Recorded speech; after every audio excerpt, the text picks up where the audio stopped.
Donald ট্রাম্পের বিশেষ দূত, মার্কিন যুক্তরাষ্ট্রের মধ্য এবং দক্ষিণ এশিয়া বিষয়ক বিশেষ দূত এবং একই সঙ্গে ভারতে নিযুক্ত মার্কিন রাষ্ট্রদূত সার্জিও গোর মাত্র কয়েক ঘন্টার সফরে যখন কিনা বাংলাদেশে আসতে যাচ্ছেন, আপনারা জানেন যে তিনি 29শে জুলাই বৃহস্পতিবার আসছেন, তার আসার ঠিক আগ মুহূর্তে একের পর এক অনেকগুলো ঘটনা ঘটে গেল। একটু সমীকরণগুলো মেলানোর আমাদের মনে হয় প্রয়োজন রয়েছে, এবং সেই সমীকরণের মধ্য দিয়ে অবশ্যই প্রশ্ন উঠতে পারে, প্রধানমন্ত্রীর চেয়ারে আসলে কে রয়েছেন? তারেক রহমান রয়েছেন, নাকি অন্য কোনো অদৃশ্য শক্তি রয়েছে? তারেক রহমানকে সামনে রেখে পেছন থেকে কারা খেলছে, কারা তাকে বিপদে ফেলতে চাইছে? আমি এক এক করে কয়েকটি ঘটনা বলি, সংক্ষেপে। নাম্বার 1, যখন কিনা রাষ্ট্রপতি পদে বিএনপির শীর্ষ নেতৃত্বে যারা রয়েছেন, পোর খাওয়া রাজনীতিবিদ হিসেবে যারা চিহ্নিত, যেমন মির্জা ফখরুল ইসলাম আলমগীর, ডক্টর আব্দুল মঈন খান, ডক্টর খন্দকার মোশাররফ হোসেনের নাম উচ্চারিত হচ্ছে। এমনকি একই সঙ্গে আন্তর্জাতিক মানবাধিকার খ্যাতিসম্পন্ন ব্যক্তিত্ব, যাকে কদিন আগেই জাতিসংঘের স্থায়ী দূত হিসেবে নিয়োগ দিয়েছে বাংলাদেশ সরকার, সেই আইরিন খানের নাম উচ্চারিত হচ্ছে। তখন হঠাৎ করে আমরা দেখলাম যে ইত্তেফাকের মতো পত্রিকায় ডক্টর ইউনূসকে নিয়ে রাষ্ট্রপতি পদে তার সম্ভাবনা নিয়ে মোটামুটি বিশাল একটি রিপোর্ট করা হয়েছে, এবং এটি নিঃসন্দেহে টেবিল স্টোরি।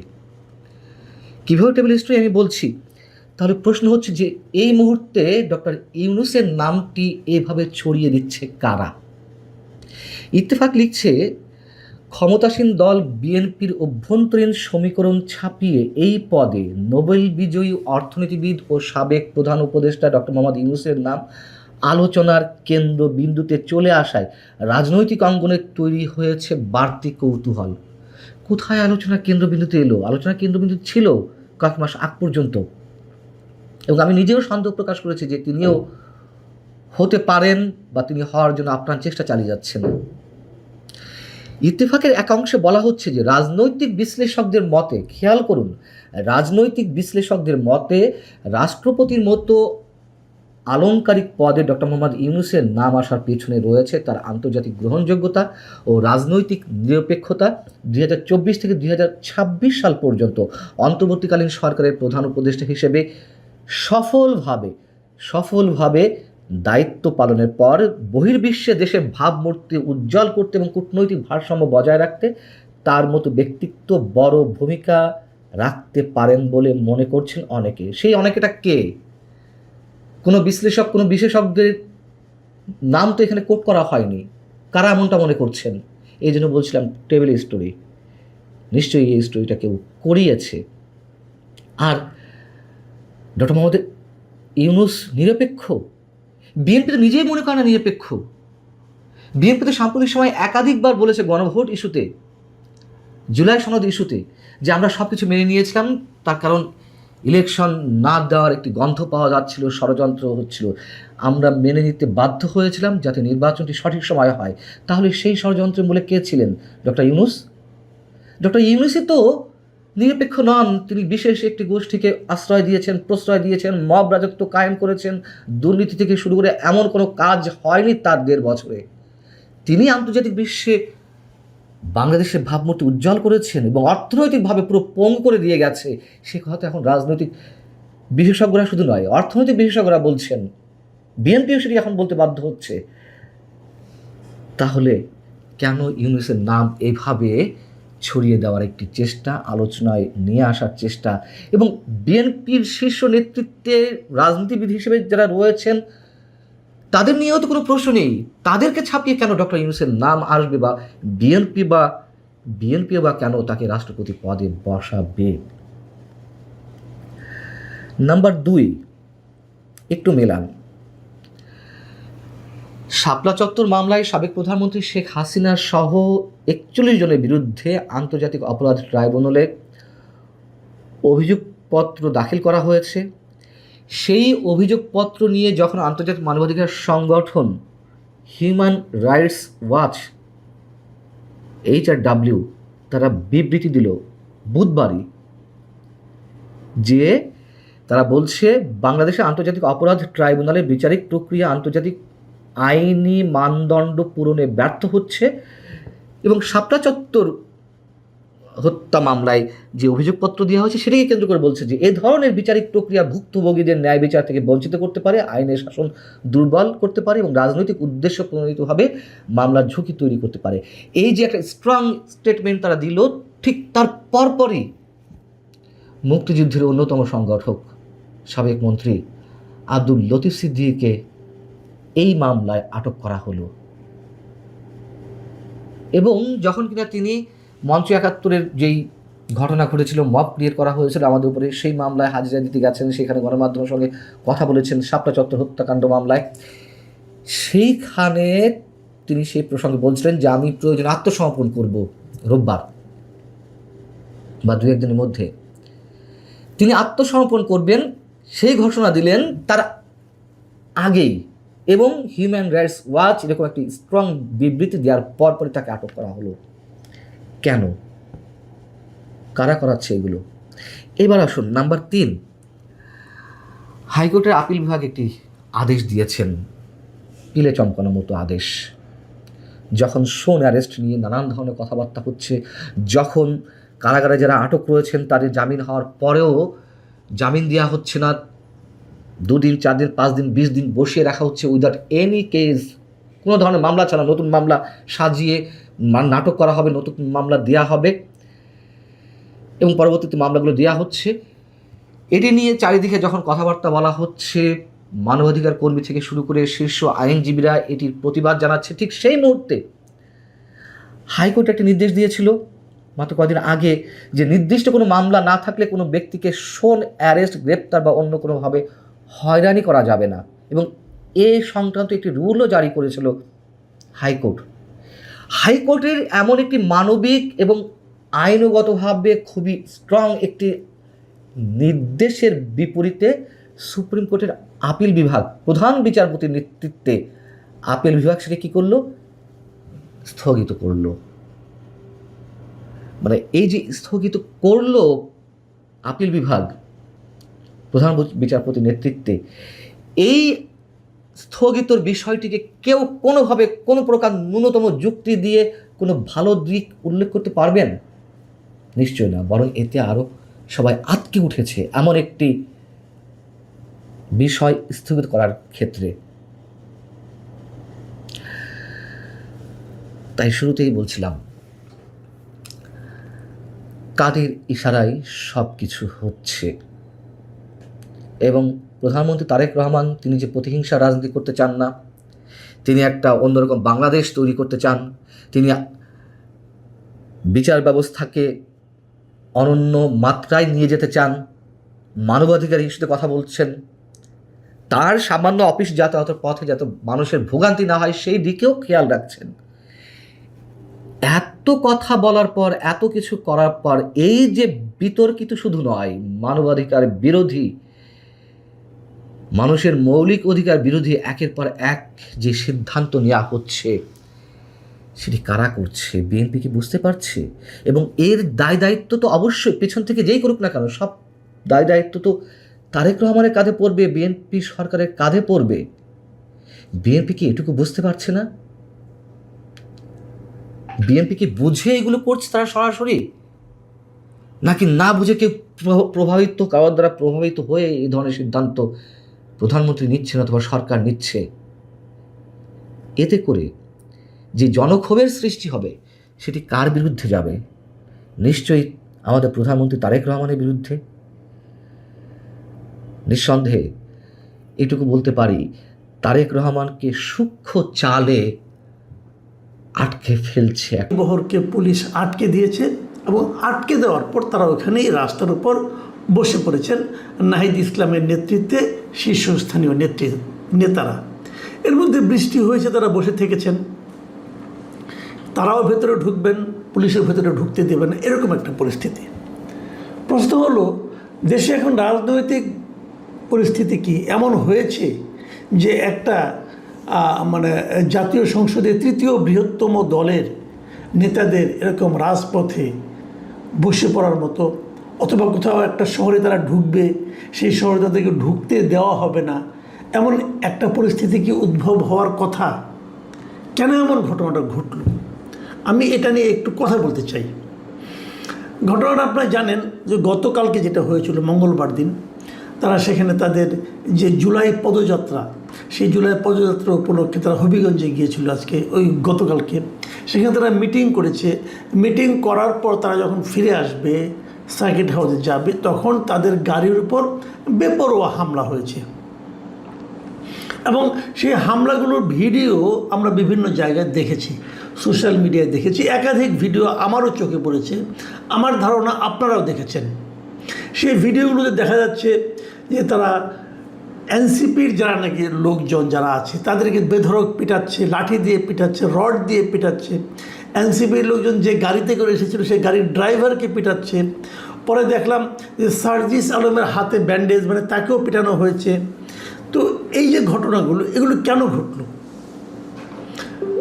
ওখানকার যিনি আপনার ছাত্রদলের যিনি লিডার আছেন, তারা বলছেন যে তারা সেখানে এমন অশালীন কথাবার্তা বলেছে এবং খুবই আপত্তিকর কথাবার্তা বলেছেন ওই জনসভায় এনসিপির নেতারা, মানে বিশেষ করে পাটোয়ারি সাহেব, যে কারণে বিক্ষুব্ধ ছাত্র জনতাই নাকি এই কাজটা করেছে।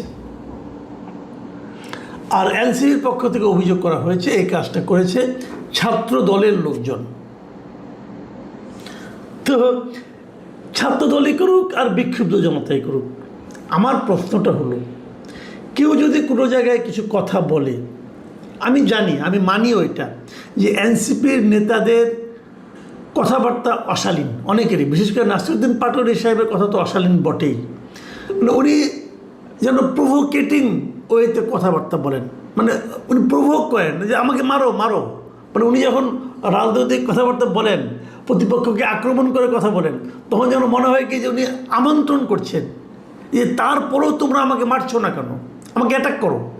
তো এই ধরনের কথাবার্তা উনি বলেন, বহুদিন ধরেই বলেন, এবং এইভাবে বলে বলে ওনার বেশ জনপ্রিয়তাও হয়েছে, এটাও সত্য।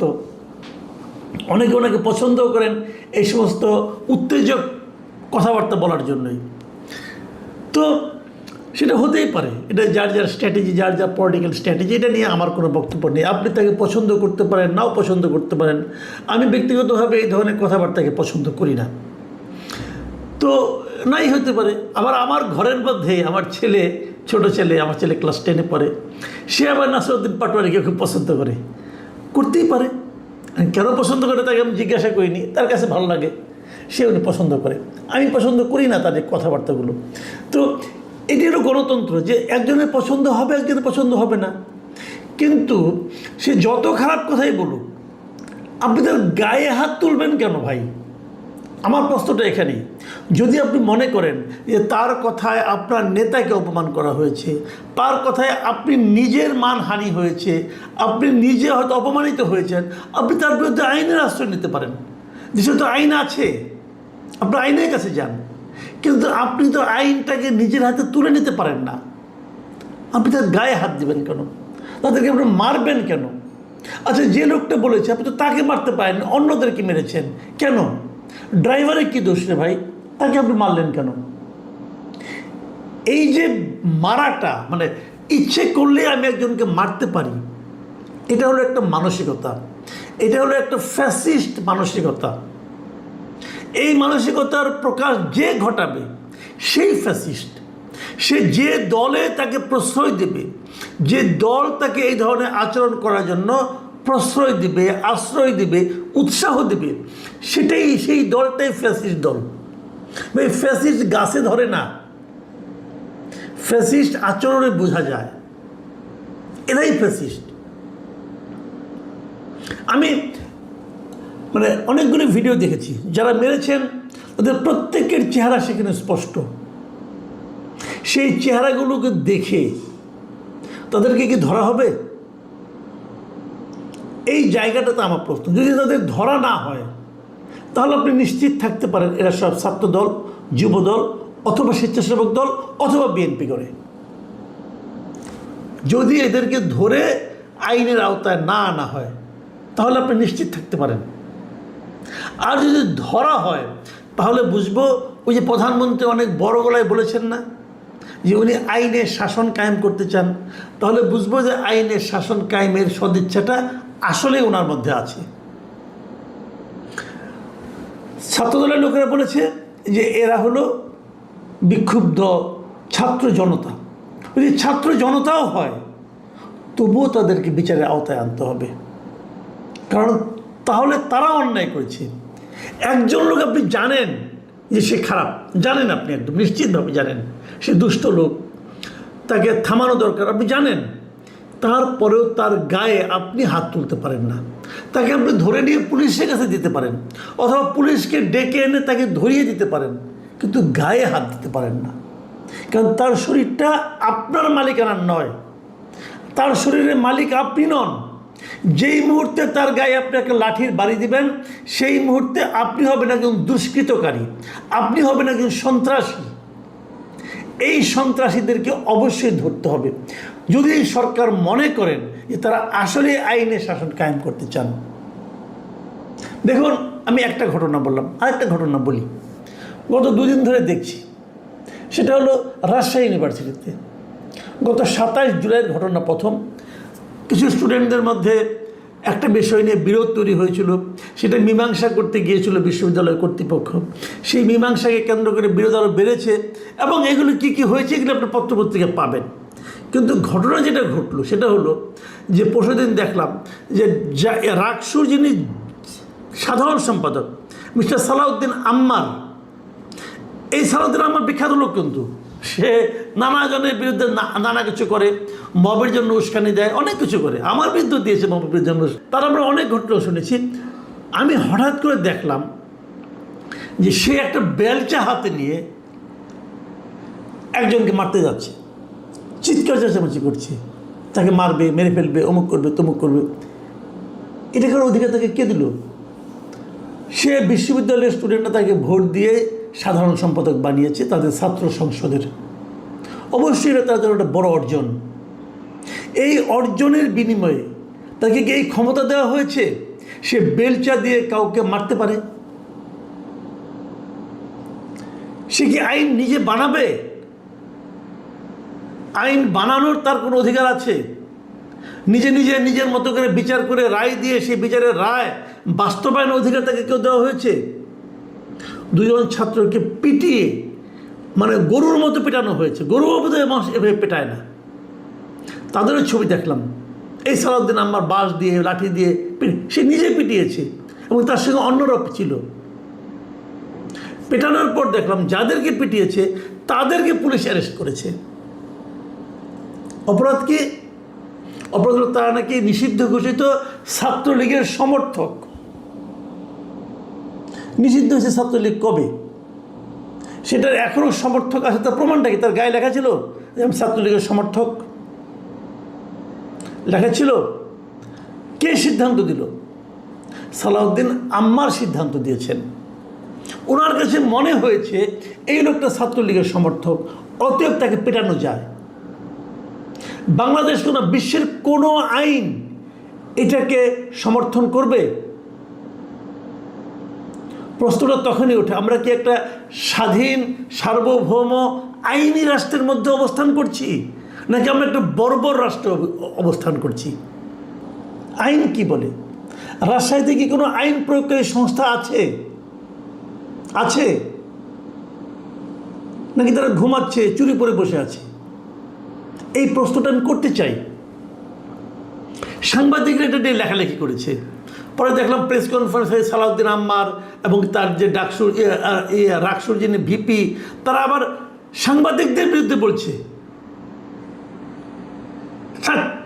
তাদের বিরুদ্ধে অশালীন আক্রমণ করছে তারা। তো হয়েছে নাকি? বলছে এরা নাকি মায়া কান্না করছে, এই ধরনের কথা বলছে যে মোস্তাকুর রহমান জাহিদ, যিনি নাকি রাকসুর ভিপি, ছাত্র শিবিরের নেতা। মানে তারা মারবে, পিটিয়ে ফেলে দেবে, সেই কথা বললে পরে হলো ওটা মায়া কান্না। ওই লোকটাকে মানুষটা,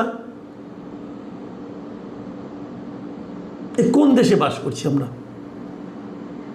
তারপর যে মার খেলো তাকে আপনি অ্যারেস্ট করলেন। কি অপরাধে অ্যারেস্ট করলেন আপনি তাকে? এই যে বিষয়গুলো, এগুলো কিন্তু কেবল দেশের মধ্যে না, দেশের সচেতন মানুষের মধ্যে না, এগুলো কিন্তু দেশের বাইরেও বিভিন্ন মানবাধিকার সংস্থার কাছে কিন্তু এই মেসেজগুলো যায়। তারা আসলে কি, আজকে দেখলাম একটা ইংরেজি দৈনিকে the Times of Bangladesh Salauddin আম্মারকে নিয়ে একটা বড় বিশাল একটা ফ্রন্ট পেজে একটা বিশাল স্টোরি করেছে। সেই স্টোরি দেখা যাচ্ছে সে তার ওই বড় বড় চুল নিয়ে পাঞ্জাবি পায়জামা পরে একটা বেলচা কাঁধে নিয়ে সে দাঁড়িয়ে আছে। আর হেডলাইনটা কি, Ammar's reckless reign at R U, মানে রাজশাহী ইউনিভার্সিটি। মানে রাজশাহী ইউনিভার্সিটিতে আম্মারের যে বেপরোয়া রাজত্ব, এই হলো সেই লেখার শিরোনাম। ইংরেজি লেখা, বিদেশিরা পড়ে না এটা বিদেশিরা পড়ে এদেশের আইন শৃঙ্খলা নিয়ে তাদের কী ধারণা হচ্ছে। রাজশাহী যারা নাকি আইন শৃঙ্খলা রক্ষার দায়িত্বে আছেন তাদের সম্পর্কে তাদের কত উচ্চ ধারণা হচ্ছে। বিশ্ববিদ্যালয় কর্তৃপক্ষ হয়তো বিশ্ববিদ্যালয় কর্তৃপক্ষ করবে তো কী করবে, তারা তো নিজেরাই ভয়ে কাঁপে। কতগুলি মেরুদণ্ডহীন লোক ওখানে বসে আছে, নিজেরাই ভয়ে কাঁপে। এবং এই রিপোর্টটা যদি আপনারা পড়েন, যদি সময় পান পড়ে নিন, ডিটেল কাহিনী আছে আম্মারের অতীত কর্মকাণ্ড সম্পর্কে। সেগুলো পড়লে যে কেউ বলবে এই ছবিটা বরং কম করা হয়েছে, ছবিটাতে কম দেখানো হয়েছে। আমি মাননীয় প্রধানমন্ত্রীকে বলবো যে আপনি আপনার কোন ইমেজটা মানুষকে দেখাতে চাচ্ছেন, আপনি আপনার কোন ইমেজ তৈরি করতে চাচ্ছেন, সেগুলো আমরা একটু বুঝতে চাই ভাই। যে জিনিসটা রাজশাহীতে ঘটছে, যে জিনিসটা হবিগঞ্জে ঘটছে, এ ধরনের আরও অনেক ঘটনা ঘটছে দেশে। সালাউদ্দিন আহমেদ সাহেব জ্ঞানী লোক, আমার কাছে তো মাঝে মাঝে ওনাকে ফিলোসফারের মতো মনে হয়, স্বরাষ্ট্রমন্ত্রীর দায়িত্বে আছেন। ওনারা কি এগুলি দেখেন না ভাই? এগুলি পড়েন না আপনারা? আপনাদের একটুও লজ্জা লাগে না? আরেকটা কথা বলি, সেটা হলো হবিগঞ্জে যে গতকালকে ঘটনা যেটা ঘটেছে, এরপর আজকে আবার যে এনসিপির লোকজন সেখানে গেছে, এটা ওরা আমার কাছে একটু বাড়াবাড়ি মনে হয়েছে।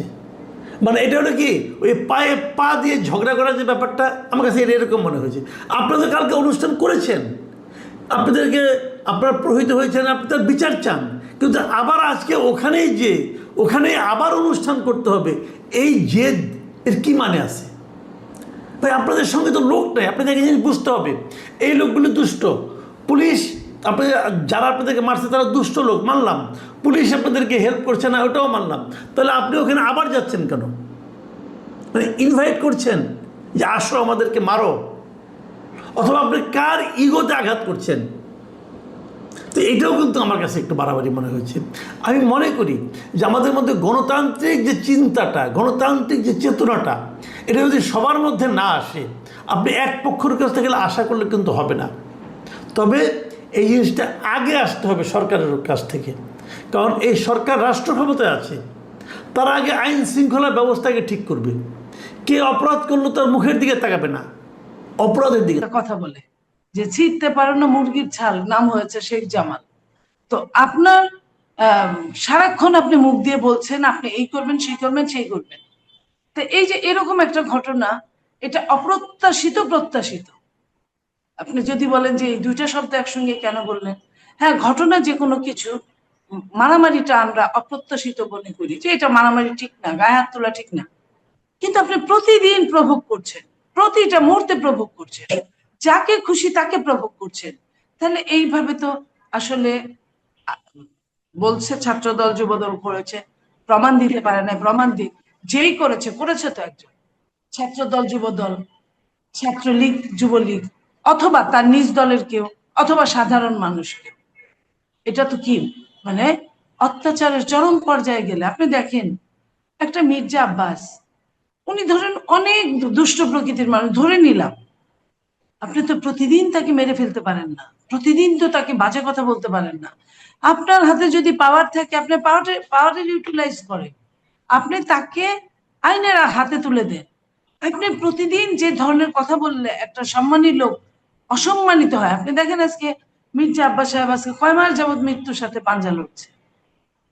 এই যে এটা কি একে কি আমি মানুষ বলবো? ইসলাম কি, ইসলাম বা যে কোনো ধর্ম, তারা কি এইভাবে প্রভোগ করার কথা বলে যে তুমি একজনকে প্রভোগ করতে করতে মেরে ফেলো? এই এই জিনিসগুলোর অবসান হওয়া উচিত। আমি মানে গতকালকের ঘটনার নিশ্চয়ই লাইভ ফুটেজ আছে, অনেক কিছু আছে। আমি বিচার চাই, বিচারের পাশাপাশি আমি ওই বিচারটাও চাই যে আপনি কেন মারামারিটাকে ওয়েলকাম করছেন। আপনি বলেন তো, আমি একটা দল করি, আপনি ভেতরে ভেতরে কোনো দল করলেও প্রকাশ্যে করেন না, কারণ আপনি একজন সাংবাদিক। আপনি যদি আমাকে, আমার দলের, লাইক আমার নেত্রী, দেশনেত্রী বেগম খালেদা জিয়া, উনি পৃথিবী ছেড়ে চলে গেছেন, আপনি যদি আজে বাজে কথা বলার চেষ্টা করেন, নিশ্চয়ই আপনার সঙ্গে আমার এই যে সম্পর্কটা, এই যে এই সম্পর্কটা ওইভাবে থাকার কথা না, থাকবে না। তো এটা আপনাকেও আমাকে বুঝতে হবে, আমাকেও আপনাকে বুঝতে হবে। তো এই জায়গাটা তারা কেন বুঝে না? তারা মুখটাকে, আপনি দেখেন যেখানে অসভ্য একটা বাজে গালি, সবচেয়ে কঠিন গালি পৃথিবীর, এই অসভ্যের মধ্যে সমস্ত গালিকে আপনি ফিল আপ করতে পারেন, আর কিছু বলতে হয় না। তাহলে আপনাকে কেন ইন্ডিভিজুয়াল গালি দিতে হবে? মাকে তুলে, বোনকে তুলে, বউকে তুলে, মানে নারী কুলকে তুলে গালি দিতে হবে? এবং আমরা এমন সমাজে বাস করি, নারীরাও কেউ কেউ তাদের ওই গালিটাই রিপিট করছে স্লোগান আকারে। অপোজিট ভাষণ কিন্তু এই গালি দেন। আপনি দেখেন ছাত্র দলের কোনো ছেলেকে আপনি ওপেন এরকম গালি দিতে দেখেন, যুব দলের সে আপনারা, ওনারা বলে যে এরা চাঁদাবাজ, এরা দখলবাজ, কিন্তু এইভাবে গালি দিতে দেখেন। যেভাবে তারা গালি দিচ্ছে, এই গালির আমদানি তারা কোথা থেকে নিয়ে আসলো? একটা রাজশাহী বিশ্ববিদ্যালয়ের একটা ছেলে, আমি আমি আমি কি বলবো, আমি আমার ভাষা নাই, আমার ভাষা নাই যে সে কোন পরিবারটা বিলং করে। তো তাহলে আমার প্রশ্ন, নির্বাচিত মনি, আপনি বলছেন যে আসলে দেশ কারা চালাচ্ছে? আমরা তো জানি বিএনপি চালাচ্ছে, বিএনপি ক্ষমতায়, তাহলে বিহাইন্ড দ্য স্ক্রিন, পিছনে অদৃশ্য কোনো শক্তি কি সবকিছু নিয়ন্ত্রণ করছে? তাহলে না হলে সালাউদ্দিন আমরাদের মতো মানুষ তারা দিনের পর দিন এরকম সন্ত্রাসী কর্মকাণ্ড করে, অনৈতিক কর্মকাণ্ড করে তারা একেবারে বীর দর্পে সবকিছু ঘটিয়ে বেড়াচ্ছে, তাহলে সেখানে প্রশাসন কোথায়, সরকার কোথায়? আমার যে প্রশ্নটি ছিল, কেন সরকার পারছে না, কেন আপনারা পারছেন না এগুলো নিয়ন্ত্রণ করতে? প্রশাসন, সরকার সবই আছে। আমাদের একটা চক্ষু লজ্জা, চোখের পর্দা একটা বলতে যে শব্দটা, এটা কাজ করে।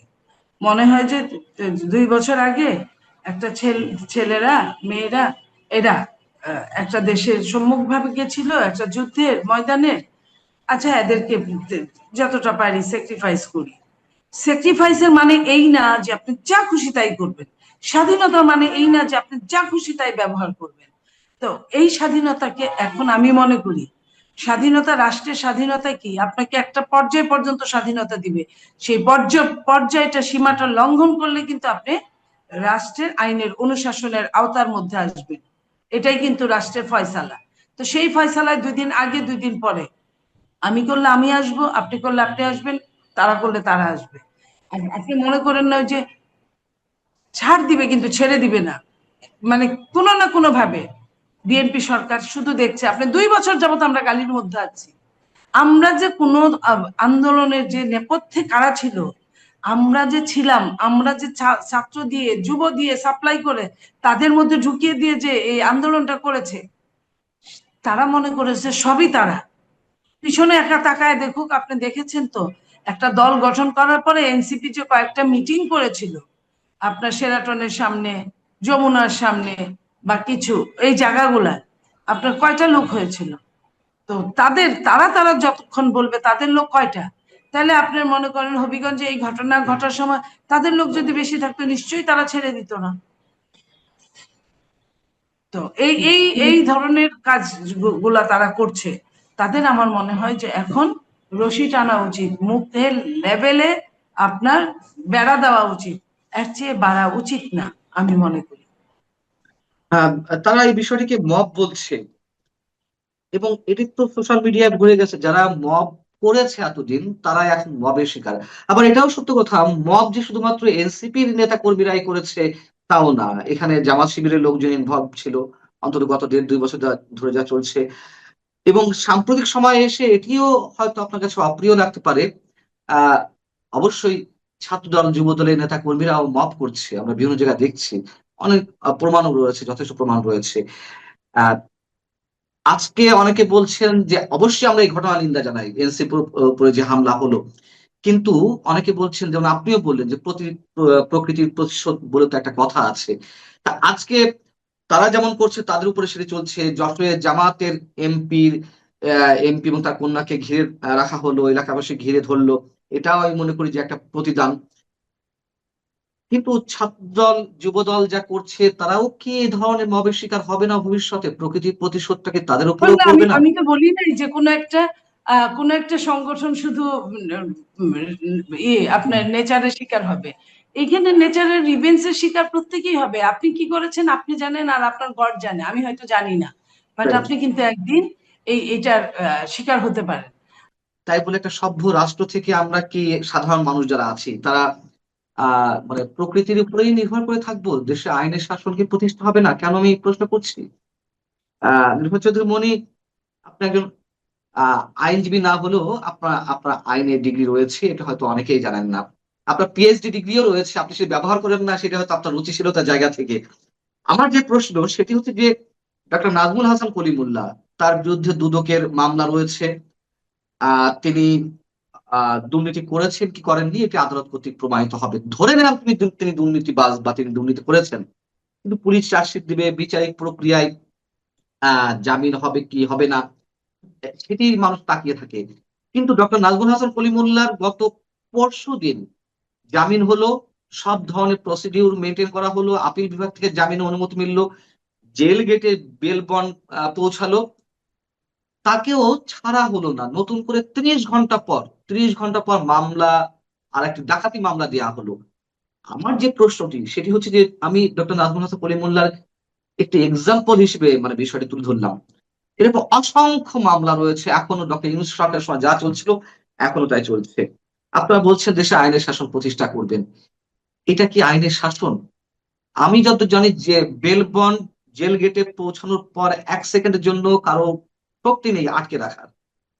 বিএনপি আওয়ামী লীগ আমলে আমরা জানি যে জেল গেট থেকে বেরোনোর পরপরই সাদা পোশাকে পুলিশ ধরেছে, অসংখ্য নেতা কর্মীদের আপনাদের ধরেছে, সবই সত্য কথা।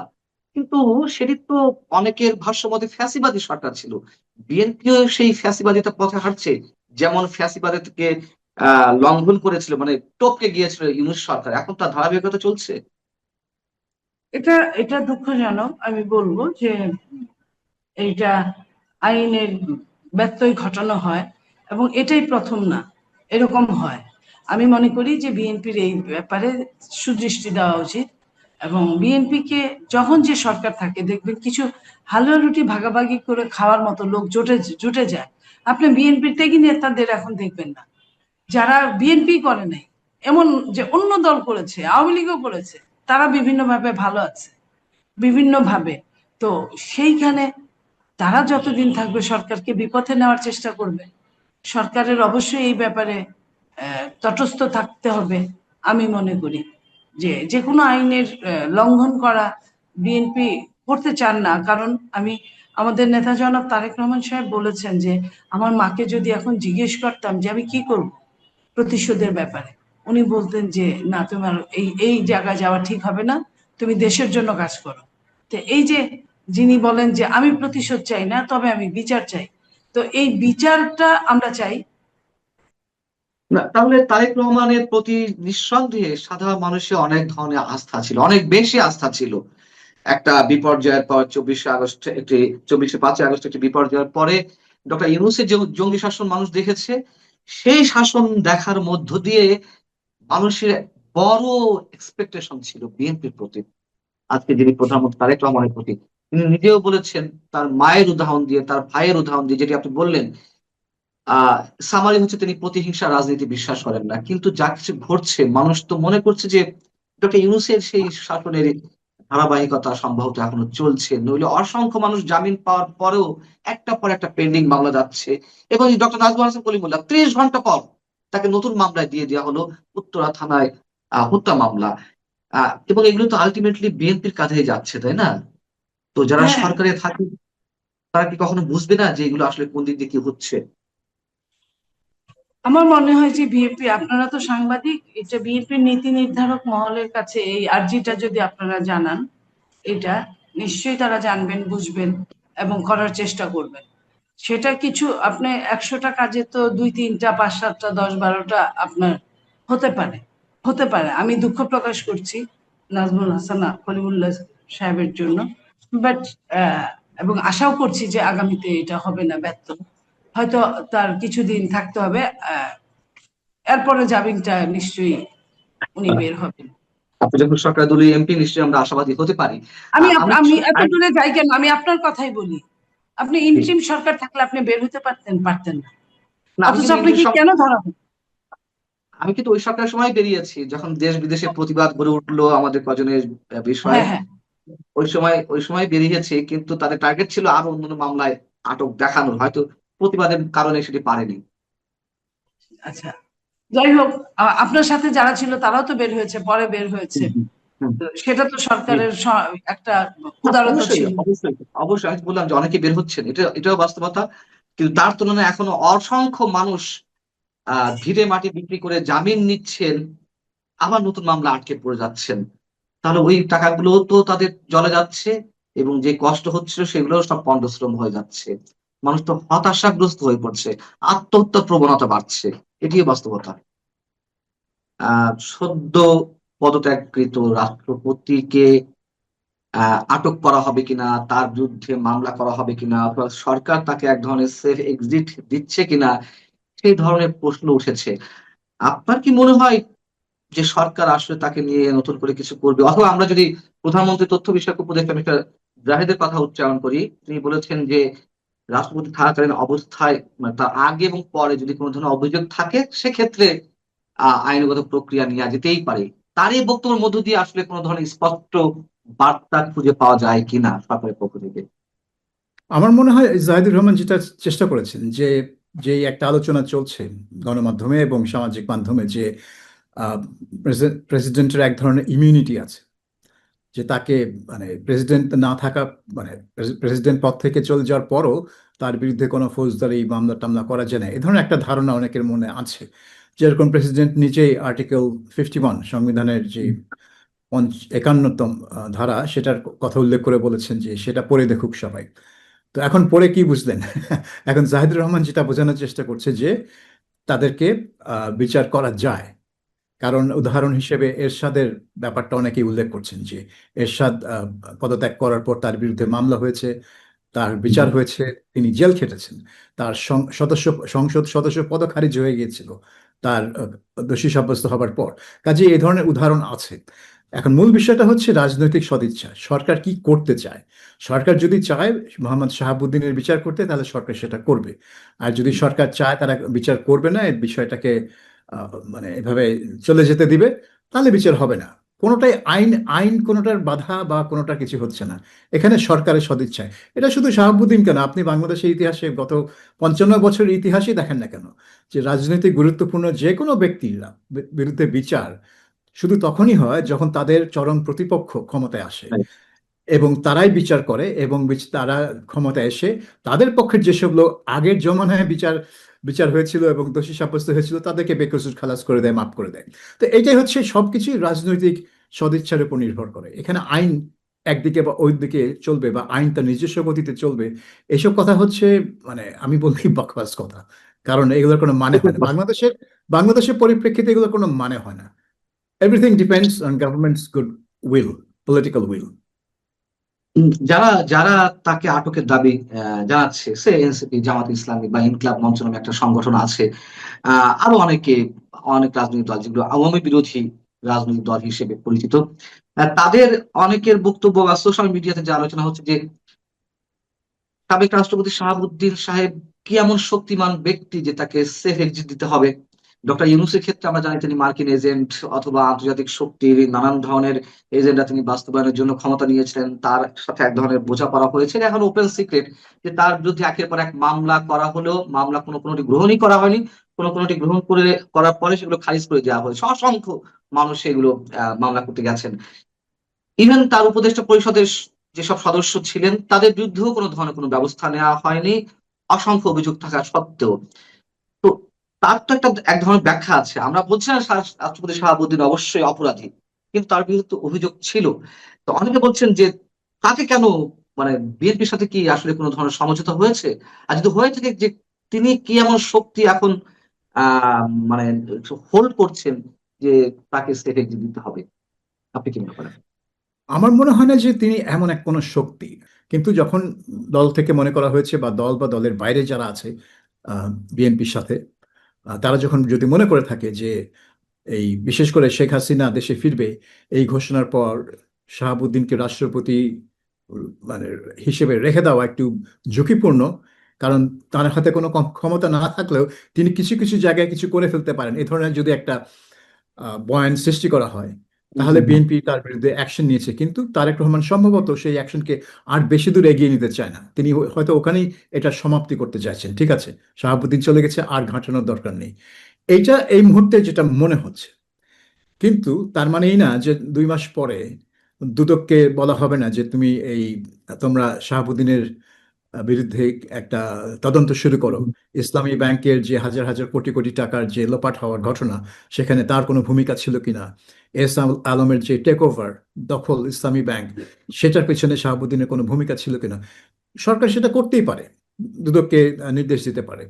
এবং আমার মনে হয় না যে প্রাক্তন রাষ্ট্রপতি তেমন কোনো ইমিউনিটি আছে যেটা তাকে এই ধরনের দুর্নীতির মামলা থেকে রক্ষা করতে পারে। তো এটা সরকার, এগেইন যেটা আগেই বলছিলাম, যে এটা সবই সরকারের সদিচ্ছার উপর নির্ভর করে। তারা যদি চায় শাহাবুদ্দিনের বিরুদ্ধে তদন্ত এবং মামলা করতে পারে, তারা যদি রাজনৈতিক কারণে যদি না চায়, তাহলে সেটা নাও করতে পারে। এই মুহূর্তে দেখে মনে হচ্ছে যে তারেক রহমান এটা চায় না, কিন্তু সেটা এই চায় কেন না মনে হচ্ছে? অবস্থাটা। পেছনের কারণ কি হতে পারে? অনেক বলেন যে তিনি যখন পদত্যাগ করেছেন তার আগে এক ধরনের সমঝোতা হয়েছে, এটা অনেকে বলছেন। হুম। আহ যদি হয়ে থাকে, কেন বা সেই সমঝোতা? এবং একই সঙ্গে আপনার কাছে প্রশ্ন, হয়তো প্রশ্নটি পূরণ হতে পারে, আহ আসলে কি তিনি কিছু করতে পারতেন শেখ হাসিনা ফেরার ক্ষেত্রে? অথবা এর পেছনে কারণ এটি কিনা যে তড়িঘড়ি করে স্পিকারকে ডেকে নিয়ে আসা হলো, তিনি ট্রিটমেন্টে ছিলেন, আহ শুক্রবারের মধ্যে ওই দিন শর্ট নোটিশে তাকে সব ধরনের প্রক্রিয়া সম্পন্ন করতে হলো। আসলে কেমন কোনো বিষয় জড়িয়ে রয়েছে কিনা বা ছিল কিনা? না, আমার তো মনে হয় যে এটা একটা মানে কোনো একটা ভয় থেকে এই কাজটা করা হয়েছে। কারণ তারা যদি শাহাবুদ্দিনকে আওয়ামী লীগের নমিনি বা আওয়ামী লীগের মনোনয়নপ্রাপ্ত রাষ্ট্রপতি হিসেবে যদি তাকে সরাতে চায়, সেটা তো আগেই করতে পারতো। সংসদ অধিবেশন যাওয়ার পরপরই তারা সেটা করতে পারতো।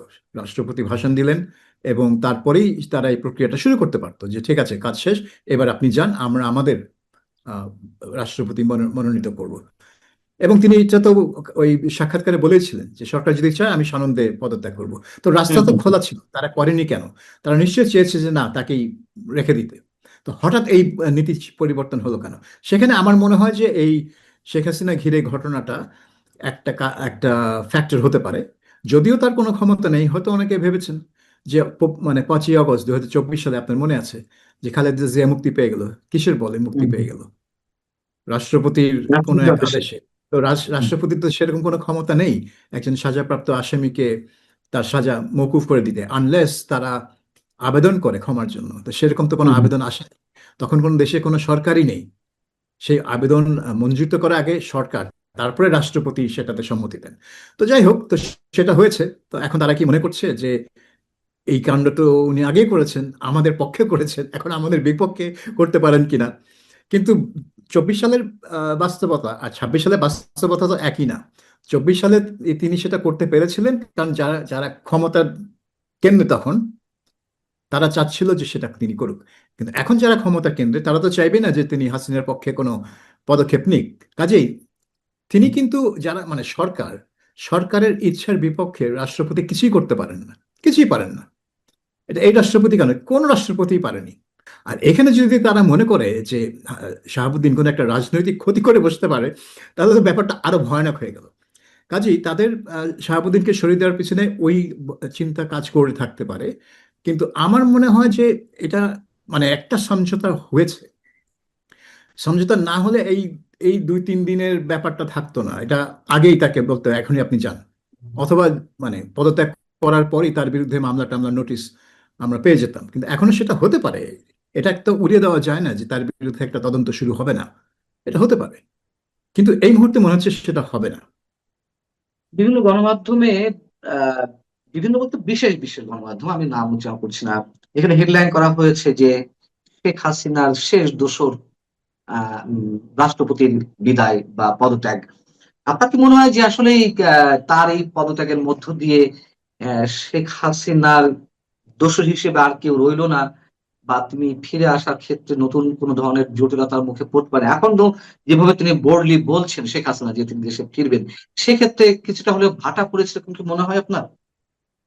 না, কারণ আমার মনে হয় না যে শেখ হাসিনার এই ঘোষণার পেছনে শাহাবুদ্দিনের কোনো ভূমিকা ছিল, বা শেখ হাসিনা মনে করেছিলেন যে শাহাবুদ্দিন কোনো ভূমিকা পালন করবে। কারণ তিনি খুব ভালো করেই জানেন যে সরকারের ইচ্ছার বাইরে এই রাষ্ট্রপতি কোনো কিছুই করতে পারবে না। এটা তিনি জানেন, কারণ তিনি তো 15 বছর ক্ষমতায় ছিলেন, তার আগে 5 বছর 20 বছর ক্ষমতায় ছিলেন। এই বিষয়ে আরেকটি প্রশ্ন করতেই হচ্ছে, মানে যা গুঞ্জন বা যেগুলো ছড়াচ্ছে যে একটা রহস্য মানুষ খুঁজে পাওয়ার চেষ্টা করছে। আহ, যখন সেনাপ্রধান জেনারেল ওয়াকারুজ্জামান সাহেব তুরস্ক সফরে, ঠিক সেই মুহূর্তে রাষ্ট্রপতির বিষয়ে এই সিদ্ধান্তগুলো নেওয়া হলো এবং কার্যকর করা হলো। সেনাপ্রধান ফিরলেন শনিবার, শুক্রবারের মধ্যে সবকিছু কমপ্লিট করা হলো। এটি কোনো বিশেষ বার্তা আসলে দেয় কিনা? এটা আমার মনে হয় যে সেনাপ্রধানের অনুপস্থিতি একটা ফ্যাক্টর হতে পারে টাইমিং এর ব্যাপারে। কারণ এই সেনাপ্রধান সব সময় চেয়েছেন যে যেন সাংবিধানিক ধারাবাহিকতা ভাঙা না হয়, এবং তিনি কিন্তু প্রেসিডেন্টকে ক্ষমতায় তখন 2024 সালে তিনি প্রেসিডেন্টকে সম্পৃক্ত করেছেন পুরো বিষয়ের সাথে। কাজেই হয়তো বিএনপি মনে করে থাকতে পারে যে সেনাপ্রধান যদি দেশে থাকে তাহলে হয়তো তিনি যখন জানতে পারবেন যে এরকম একটা উদ্যোগ নেওয়া হচ্ছে, তিনি হয়তো এখানে এসে বাধা দিতে পারেন, বা অ্যাটলিস্ট তার বিপক্ষে একটা যুক্তি তিনি তারেক রহমানের কাছে তুলে ধরতে পারেন কেন তারা চান না যে রাষ্ট্রপতিকে সরানো হোক। আম, হতে পারে এটা, আম, যে তার অনুপস্থিতি একটা সুযোগ বলবো না, বলবো একটা মানে কাজে আনপ্লেজেন্ট লাগানো। পরিস্থিতি পরিস্থিতির সৃষ্টি যাতে না হয়, সেজন্য তার অনুপস্থিতিতে কাজটা সারা হয়েছে। এমন হতে পারে যে সেনাপ্রধানই বলেছে যে এখন সবকিছু না করে আমি যখন থাকবো না তখন করো, তাহলে আমার কোনো ডিরেক্ট ভূমিকা এখানে থাকবে না। কাজে আমি মনে করি যে ওয়াকার সার্ভ করেছে এই অভ্যুত্থানের কজটাতে, সে সার্ভ করেছে, এবং ইউনূসের গভর্নমেন্টকেও সে সাপোর্ট দিয়েছে, এবং বিএনপির ক্ষমতা নেওয়ার প্রক্রিয়াতেও সে আম, মানে তার দায়িত্ব সে পালন করেছে। কাজেই তাকে মানে তার উপর নাখোশ হওয়ার কোনো কারণ আমি বিএনপির দেখি না। তার উপর নাখোশ হওয়ার একটাই কারণ, মানে একটাই গ্রুপ আছে, সেটা হচ্ছে আওয়ামী লীগাররা। কারণ তারা মনে করে যে ওয়াকার তাদের সাথে বেইমানি করেছে এই অগস্ট তাহলে মাসে এই গিয়ে। আশঙ্কা করা হচ্ছে কেন যে তিনি নিজেও হয়তো ফুল টাইম সার্ভ করতে পারবে না তার চাকরির মেয়াদটা? এটা কারণ হচ্ছে অনেকে মনে করছেন যে যদি রাষ্ট্রপতি যান তাহলে সেনাপ্রধানকে যাওয়া উচিত, কারণ তাহলে বিএনপি তাদের পছন্দ মতো মানে এই দুইটা পদে, যদিও রাষ্ট্রপতির পদ একদিকে গুরুত্বপূর্ণ কারণ এটা সর্বোচ্চ পদ, কিন্তু আরেকদিকে এটা গুরুত্বহীন কারণ তার কোনো নির্বাহী ক্ষমতা নেই, কিন্তু তারপর একটা প্রতীকী মানে মূল্য আছে রাষ্ট্রপতি। আর ওইদিকে সেনা প্রধানের তো শুধু প্রতীকী না, আসল আম, মূল্য আছে সেনাবাহিনী পদে। সেখানেও তারা হয়তো চাচ্ছে যে এই মুহূর্তেই মানে যত তাড়াতাড়ি সম্ভব এই পরিবর্তনটা আনা, যাতে বিএনপি মানে নিজস্ব পছন্দ মতো। কারণ আপনি সব জায়গায় তো দেখা যাচ্ছে যে বিএনপি তার লোকজনকে দিয়ে বিভিন্ন রাষ্ট্রীয় এবং সরকারি প্রতিষ্ঠানে তার লোকজন নিয়োগ করছে। কাজে বিএনপির যে মানে রাষ্ট্রযন্ত্র দখলের যে প্রক্রিয়া, যেটা সবসময় আওয়ামী লীগের বিরুদ্ধে একটা অভিযোগ ছিল যে আওয়ামী লীগ রাষ্ট্রযন্ত্র দখল করে নিয়েছিল, বিএনপি সেইভাবেই রাষ্ট্রযন্ত্রটা তার নিয়ন্ত্রণে নিচ্ছে একইভাবে। এবং সেখানে যদি সেনাপ্রধান শেখ হাসিনার নিয়োগপ্রাপ্ত লোক হয়ে থাকে, তাহলে ওয়াই নট তারেক রহমানের নিয়োগপ্রাপ্ত লোক, সেটার জন্য আরো 6-7 মাস কেন ওয়েট করতে হবে? হতে পারে। আম, কিন্তু এই আমরা মুহূর্তে কিন্তু আমি কিন্তু দেখি না যে ওয়াকারুজ্জামান বিএনপি না হওয়ার কোনো কারণ আমি দেখি না। কারণ তিনি পুরো হবে। মানে 2 বছর যা যা মানে তাদের ক্ষমতার উত্তরণের জন্য যা যা করা দরকার তিনি সবই করেছেন। রাজশাহী বিশ্ববিদ্যালয় সেটিও এখন টক অফ দ্য কান্ট্রি। সেখানে হুম। একজন জিএস রয়েছেন ছাত্র সংসদের, সালাউদ্দিন আমরা, নিজেই শিবিরের আহ কি একটা শব্দ ইউজ করেন, মানে তিনি তিনি শিবির করেন, শিবির হিসেবে মনোনীত প্রার্থী হয়ে তিনি নির্বাচিত না হলেও, তো সে যা ইচ্ছে তাই করে যাচ্ছে। মনে হচ্ছে বিশ্ববিদ্যালয় প্রশাসন, আইন শৃঙ্খলা রক্ষাকারী বাহিনী বা সরকারের হাতের চেয়েও তার হাত লম্বা। সেখানে তো আবার কোনো ধরনের স্টেটমেন্ট দেখছি না সরকারকে। তারপরে সেক্ষেত্রে আবার কেন ছাড় দেওয়া হচ্ছে? বিভিন্ন ক্ষেত্রেই আমরা দেখতে পাচ্ছি যে জামাত এনসিপির ক্ষেত্রে কোনো জায়গায় তো চুপ থাকছে বিএনপি। এখানে একটা মানে ব্যাপার হচ্ছে, সেটা হচ্ছে যারাই কাউকে আক্রমণ করছে, এই সালাউদ্দিন আম্মার হচ্ছে একজন প্রাইম এক্সাম্পল, যে সে কিন্তু অনবরত এটা গত বছর ধরে থেকেই সে করে আসছে। রাকসুর জিএস নির্বাচিত হওয়ার পর থেকে কিন্তু তার এই চেহারা দেখা যাচ্ছে। ছাত্রদেরকে পিটানো, টিচারদের উপর চড়াও হওয়া, তাদেরকে পদত্যাগে বাধ্য করা, এই ধরনের, হ্যাঁ, এই ধরনের কাজ সে করে আসছে। এবং সে হচ্ছে একটা মব নেতা। এখন এই মব নেতা ইউনূসের আমলে সবকিছুতে পার পেয়ে গেছে। সব মবই পার পেয়ে গেছে। ইউনূস অন্যদিকে তাকিয়েছিল, বা না তাকে অন্যদিকে তাকিয়ে না থাকলেও সে এটাকে মানে পছন্দই করতো মনে হচ্ছিল। কিন্তু এখন তো সেটা হওয়ার কথা না। তো এখন সে কেন পার পেয়ে যাচ্ছে এইসব করে? এটার একটাই কারণ হতে পারে যে বিএনপিও যারাই নিজেদেরকে জুলাই বিপ্লবী বলে মানে উপস্থাপন করে, এবং যখনই কাউকে আক্রমণ করে ফিজিক্যালি বা ভার্বালি, তাদেরকে আওয়ামী লীগ বা আওয়ামী দোসর বলে ট্যাগ দেয়, তখনই কেউ আর হাত দিতে চায় না। তখনই তারা মনে করে যে এটা এটা জায়েজ। যারা জুলাই সমর্থক, তারা যা খুশি তা করতে পারে, যতক্ষণ তারা তাদের প্রতিপক্ষকে, যাদেরকে আঘাত করছে, তাদেরকে আওয়ামী লীগ বলে অভিহিত করতে পারে, সবই জায়েজ। তো এটা হয়ে গেছে নতুন এক ধরনের ফ্যাসিজম। যদি আপনারা বলেন যে আওয়ামী লীগ আমলে যা হতো সেটা এক ধরনের ফ্যাসিজম, তাহলে এটা হয়ে গেছে নতুন এক ধরনের ফ্যাসিজম, যে আপনি একটা গোষ্ঠীকে, একটা রাজনৈতিক গোষ্ঠীকে শত্রু হিসেবে চিহ্ন করে তার উপর নির্যাতনটাকে জায়েজ করে দিচ্ছেন। যা খুশি তাই করতে পারবেন, যতক্ষণ আপনি বলতে পারছেন যে ও হচ্ছে আওয়ামী দোসর, ও হচ্ছে ছাত্রলীগ, ও হচ্ছে এই লীগ। লীগ শব্দটা আপনি অ্যাড করতে পারলেই আপনার 7 খুন মাপ। তো এটা খুবই বিপজ্জনক একটা অবস্থা। এটা ইউনূসের আমলে চলছিল, কিন্তু ইউনূস তো ইউনূস, তার কোনো জবাবদিহিতা ছিল না। এই সরকারের তো জবাবদিহিতা আছে, তো নির্বাচিত সরকার, এত সংসদীয় সরকার। আর সংসদে কার কাছে জবাবদিহি করবে? জামাত, এনসিপি, তারা তো মহাবের রাজা। এখন ব্যাপারটা হয়ে যাচ্ছে জবাবদিহিতার জন্য আপনার সুশীল সমাজ, মিডিয়া, এরা ছাড়া আর কেউ নেই এই সরকারকে জবাবদিহিতার মুখে দাঁড় করানোর জন্য। সুশীল সমাজ এবং নাগরিক সমাজ বলতে যেটা বোঝায়, এবং মিডিয়া, এটা ছাড়া কিন্তু কোনো রাস্তা নেই। কিন্তু সেখানে সেইটা হচ্ছে কিনা সেটাই প্রশ্ন। যদিও এই আম্মারের উপর যে রিপোর্টিং যেটা হচ্ছে তার কর্মকাণ্ডের উপর, এটা দেখে বোঝা যাচ্ছে যে এটা মিডিয়া কিন্তু নেগলেক্ট করছে না বা এড়িয়ে যাচ্ছে না। যেমন আজকেই একটা বড় রিপোর্ট আছে এই টাইমস অফ বাংলাদেশে, এই সমকালও আম্মারের আছে, সমকালও সমকাল আছে, আছে। প্রথমত হ্যাঁ, আছে, মোটামুটি সব পত্রিকায় এটা মোটামুটি একটা ভালো ট্রিটমেন্ট দিয়েছে। ট্রিটমেন্ট দিয়েছে, কারণ তারাও মানে এটা থেকে এখন সরকার যদি এইগুলা আমলে নিয়ে অ্যাকশন নেয় এই আম্মারের বিরুদ্ধে, তাহলে এক জিনিস। আর যদি এটা সত্ত্বেও যদি তারা জিনিসটাকে এড়িয়ে যায়, ইগনোর করে, যে অ্যাজ ইফ কিছুই হচ্ছে না, তাহলে বুঝবো যে সেই ইউনূস সরকারের ভূত বিএনপি সরকারের ঘাড়ে ভালোভাবেই চেপে বসে আছে, এবং কিন্তু এটা সে বিএনপির জন্য ভালো। আম্মার আবার উল্টা থ্রেট দিচ্ছে।